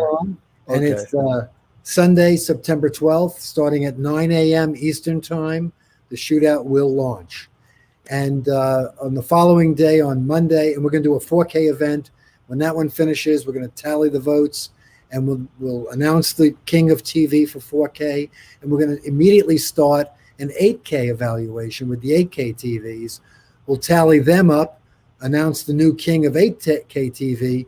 We're going to put them butt up against each other, the 2 new kings, and we're going to put 4K HDR content on both of them, and we'll put 8K content dumbed down to 4K on the 4K, and people can see for themselves, and I'm putting Dwayne in the back row to see what he thinks about the image quality difference that you can see with our human visual distance further back, the advantages of an 8K TV. So I'm hoping I can persuade Dwayne that there is an advantage to the 8K image quality. Our vision system is very complex. And although what you see on a chart, when you take an eye test for resolution or what you can see, our brain can fix things beyond what your eye can capability see. So you can actually enhance the image. Color, sharpness can actually be enhanced by our brain. And that's, by the way, how the Sony cognitive processor works. It's stored memory of all different scenarios of image quality, of all facial tones, of all blue skies with clouds and no clouds. And it has a memory that it falls back on to match color fidelity. That's a little bit of an answer of how the cognitive processor works. Now, speaking of that, this question is exactly directed to this debate. Very similar price, A80J with that cognitive processor, but only 65-inch. Go a little bit bigger, but it's the 77-inch A9G. Which would you recommend? Because we normally recommend bigger, but in this case, what are your thoughts? I would still go with the bigger one, but some of it has to deal with your seating distance. Okay. And your personal preferences. But I think the general rule is these are both excellent televisions. Mm-hmm. They both have the XR processor. They're both OLED TVs. They're both Sony branded. And I think that you'll have a much more enjoyable, immersive experience with a 77-inch versus the little finer picture quality and brighter image from the 65-inch. And of course, we know you no longer carry the Panasonic, but did you hold back on any for the Shootout? I sure wish I did. We Oh, do no. have reference panels that we're going to have. We're going to have the BMV HX310, the new grading panel that Hollywood uses and the post-production houses use. So when they're looking at content and they're grading it, that's what they're looking at. So we'll have a reference to what is correct. Okay. And about the Shootout, how are you going to score this, right? What is the best LCD TV and what is the best OLED, or overall, what is the best TV? That's of them. Such a great question, and I always love that, and I try to explain that at the beginning of the TV Shootout. So we have a matrix ballot chart that lists all the TVs that are in the event. They are mixed LCD, mini LED, backlit LED, dual cell LCD, OLED Yes. TVs. All the 4Ks are in the same category, but they are different. So if you want to buy an LCD TV, cross off the OLEDs and just look at the LCDs, and the chart works just as well for you. If you have a price point that you want to reach, cross off the ones that are higher priced and just use that matrix chart to figure out what's the best TV for your application. If you have a certain peak lumens that you want, cross off the ones that don't reach that peak lumens and use that matrix chart to find the best TV. So again, same thing with price. If you have a price performance that you want to hit, cross off the ones that are above that price and use that ballot of the summary of the judges to select the best television for your application and your specific needs and likes. And of course, speaking of not much more, this one is a related question. 77-inch A80J isn't much more than the 77-inch A9G.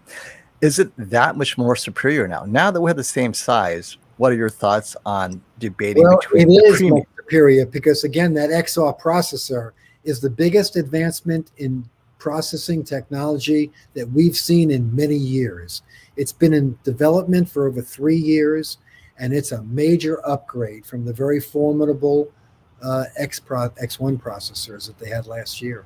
So yes, the A80J is a big upgrade from an A9G, which is also an excellent TV and the winner of our 2019 TV Shootout. Yeah. Well, I bought mine because of your Shootout, actually. Thank you. So that was the first time I saw it. Hey, Val Electronics, what is this? And then that was it. I was so impressed. Now, I know you're a consultant or a counsel on the Sony team. That's correct. Do you have enough of a relationship with Samsung to answer this question? I refuse to pay for Samsung QNED without Dolby Vision. You know what? I am so sorry that I agree with that. And every chance I get, I tell Samsung that. Okay, good. Because the studios are backing Dolby Vision, and there's very little content in HDR10 Plus, which is a similar type of end results. So they're missing out. And I would agree. I'm sorry about that. I have a very excellent relationship with senior management up and down the line, engineering and product development at both LG and at Sony. I am very sorry I do not have that same relationship with Samsung. I would like to have it because I want to work with them. And I love their product and I like their company. And they build great product. And the QN900A is a very good television, in spite of these little things we're nitpicking about. But missing Dolby Vision is a mistake, and they... Oh, Robert, do we lose you? Oh, no. So let me answer some questions while we wait for Robert. Hope he comes back soon. Here was a good one up here. Let me jump up a little quick. There was a question about the Hisense U8G. A quick answer. It's an excellent TV, and it will have some blooming issues. I like the U7G a tiny bit more because it doesn't have blooming, although it's not as bright and its blacks don't get as black, but its shadow detail is a little bit better. And the U8G does have a little bit of black crushing that you will, that's just the nature of that TV, right? But it's a great TV. It gets bright, but blooming in certain scenes on the black bar could be an issue. Hey, thanks for the super chat. Florida sounds good. 2021 OLED. How do I prevent burn-in over a 10-year ownership? Watch different content over 10 years and you're okay. So the key with burn-in is don't have a persistent logo like a ESPN or a CNN. If you're changing channels, watching CNN for a couple hours, and then you go to ESPN, and then you game, and then you watch some movies, you'll be fine. The TVs, modern OLEDs, not an issue as long as you're just watching normal content, right? You're not sticking it up there on one channel that has a ticker or something like that. And there we go. Yeah. So hopefully I answered your question, Handy Cart. Oh, hey, you're back. Hey. Sorry about that. It's all good. Some trouble here. Okay. We had a question for you about the shootout, which was, will you have Canadian representation, like ratings on or anything like that at the shootout? So we love our Canadian brothers, our northern brothers, and they're all welcome. But maybe I should reach out to them because they would be great. Maybe next time, right? It might be too late this year. And of course, who knows how their lockdown might be. We don't know, so we'll see. But next year, hopefully, it's back to normal, and we could bring in more guests. But I hope you will, along with Shane from Spare Change, be webcasting this worldwide on your channel. Well, this is a great question. So Shane, for sure, I know his channel. So Brian, Whisper Status, and I will be doing our whispering commentary. So it won't be necessarily, but it will be definitely audio narration. Hey, what's Robert doing? Hey, we'll be looking around, talking about T-shirts, drinking some beers in the background, making snide remarks. So, because as we know, judging these things is normally very quiet. So we'll be in the back, the peanut gallery, making our comments. I bought the fastest gigabit speed possible so that we have room there for you to do whatever you want. Oh, yeah, have that Wi-Fi up, and we'll be streaming you are our welcome observations. And encouraged to use as much bandwidth as you like. I heard that. Oh, and the Monday you'll have the projector shootout. Is it in the same location? It is. Same location. Excellent. Okay. And now, are you familiar with the frame, size versus quality? 65-inch frame Samsung or 55-inch A80J? My artist wife will only let a big TV into our living room if it has art mode to make it less ugly when I turn it off. So in terms of picture quality, what are your thoughts on the frame versus the A80J? Well, get the 65 A80J or a 65 C1 or the new Gallery Series G1 that comes with an included no-gap wall mount, holding it tight to the wall, just like a frame TV, less than 3/4 of an inch thick, much thinner than the frame TV, and comes with 30 art galleries filled with gorgeous artwork. So get a 65-inch G1 is my dream for you. And I have to say, your wife will love it, and the picture quality is the best. Everybody will love it. Now, Robert, what are your thoughts that while you were talking about Samsung, they shut you down, right? So the Samsung Ninjas got Robert. You got DDoS. They turned off your internet. We're going to have to be a bit quieter when we complain next time, right? I heard those comments from my wife, Wendy, who's with me, and Dwayne, who's with me as well. They're like, they heard you. Same thing. I love Samsung. We're value partners, they call it. And we sell a lot of Samsungs, #1 selling brand in America. Oh, and they've done a good job this year as well. They've greatly improved their television. It's still one of my favorites. For the enthusiasts, it's not Samsung. They don't have Dolby Vision. They have some inherent issues that need to be fixed. They don't have OLED. And wait. Not yet. This question. Not yet. That's right. Let's so see how these turn out. That's right. Now, do you have any insight? Because I know that Samsung Display, the actual panel company, is announcing they'll be releasing their QD display / QD-OLED. But Samsung Electronics itself, any hints that you might be able to carry it, or is it still? I will. We're Samsung value partners. We're dealers with them. We're authorized dealers, and we are very optimistic on the QD-OLED. Now, it's only going to be 55 and 65 inch when it launches.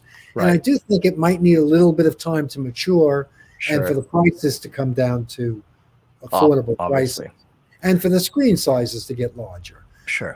But we'll be covering it very carefully, and we're very optimistic for that technology. Yeah. Now, I'm definitely looking forward to hearing your and Dwayne's comments on its color, because that's what they're banking on. That's correct. Richer, deeper colors, nothing like he mentioned earlier that at higher color brightness, you wash out, right? The whites become just white. And the promise of QD-OLED is none of that will happen. So we'll see how close that is to reality, but that's kind of exciting at least. And my hope is that maybe the 55-inch is priced only a little bit more than the A90J, but you never know. It could be crazy. Yeah. Now, for those who are here for projectors, like Classy, any new projector info, like new JVCs around the corner, Robert? I have signed a do not discuss legal document that's pages long with JVC executives. Okay. They shared with me every detail. And I'm sorry, I can't say any more than the teaser ad that they put out. They're Now, native 8K. They're laser projectors. That's all I think I can share because that's been shared by them. But my moratorium is lifted at 9 a.m. Eastern time on September 1st. That's what I was going to ask. All right. I will be shouting on the top of the rooftops about what JVC is doing with all these new models they have. So we'll be talking about this with a lot more detail. 9 a.m. Eastern time, September 1st, I will say everything I've learned about them, and I know it all. Including the price, right? Because I'm sure that's going to give some people a heart attack. All the technical specs, every model detail. Yes. Okay, so here's a great question from Mexican Zoidberg. Thank you for the super chat. What are the disadvantages of oversaturating the color on any TV? Aside from creators' intent, is there any reason not to show up the color?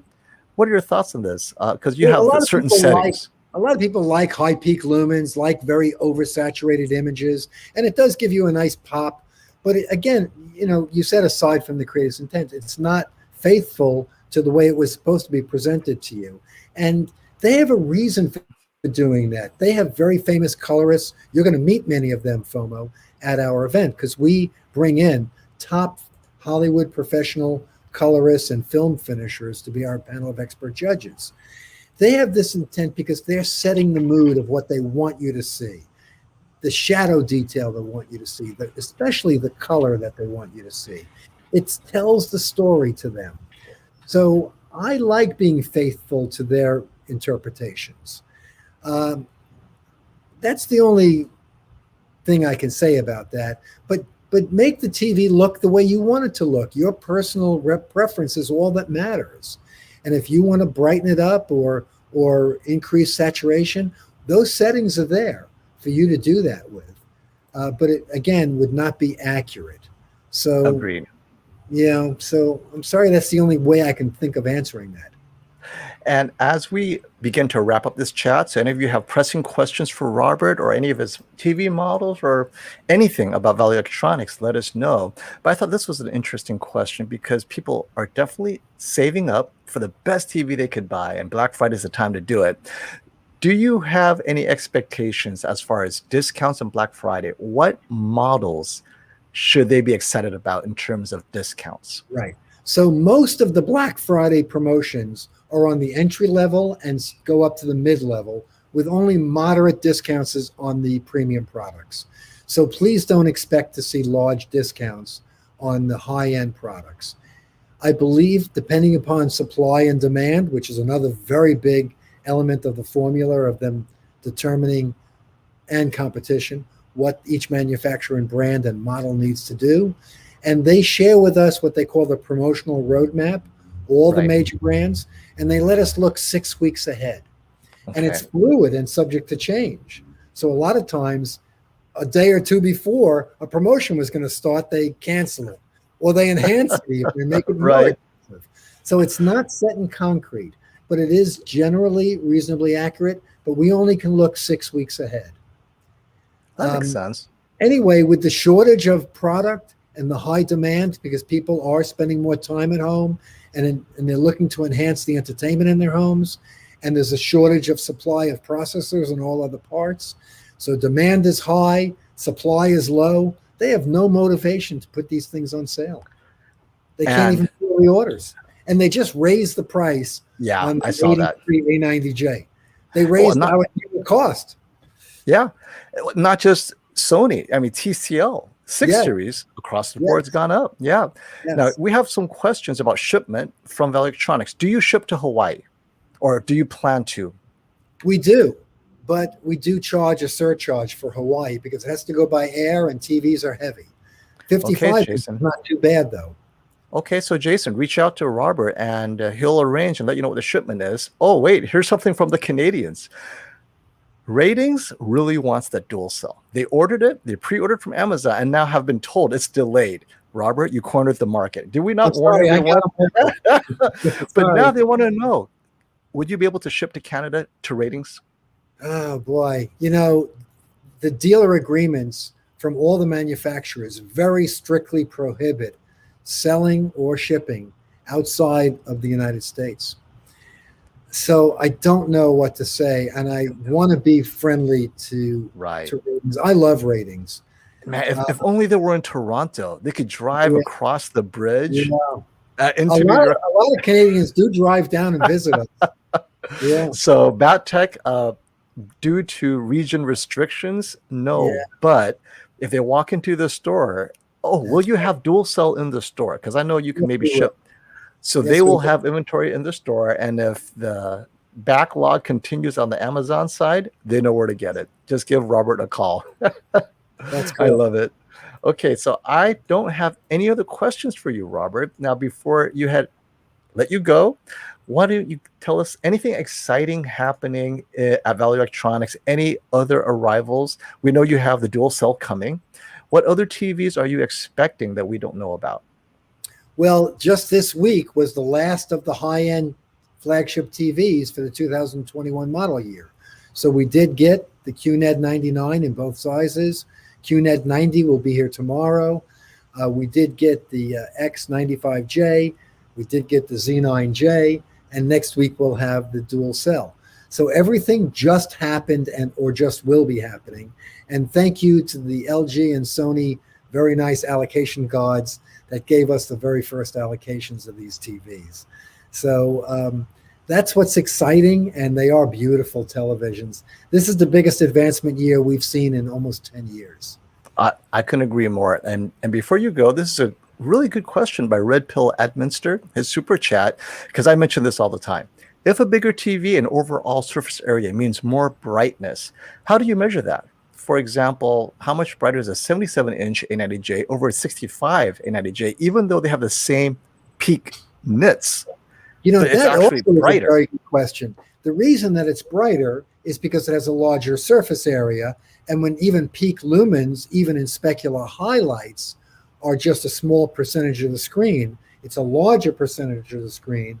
So the lumens might measure the same number, but physically appear to be so much brighter because of the surface area being brighter. So it's not measurable, but it is visible and perceived. Yeah. And that's the thing with larger TVs. The smaller one may appear a little dimmer, but you go large and suddenly all of that's solved. So good question. And you have to really have them side by side. It's so hard to give it a number, right? Because the number is the same, but perceptually it's brighter. That's correct. And it's perceptual that matters, really. Exactly. What we perceive is what matters. And as a reminder to everyone, we are definitely going to have a follow-up with both Robert and Dwayne after they had a chance to really dig into the numbers, peak brightness and black levels. And then you guys can really see on the objective measurements, which is what, but more importantly, they're going to have a sense of what the use case is at an even deeper level than we've already talked about. So thank you very much, everyone, for showing up. Thank you, Robert, as always, for your time. And don't forget to get me Dwayne's contact information. I'll post it in my video description. I'll right away. And also wanted to add that once we get these measurements taken, peak lumens, minimum lumens, all the measurements we're going to take, we're going to be putting them, we'll send them to you and you can pin it on the top if you like to do that. Absolutely. So you have all those answers on all these TVs we discussed today.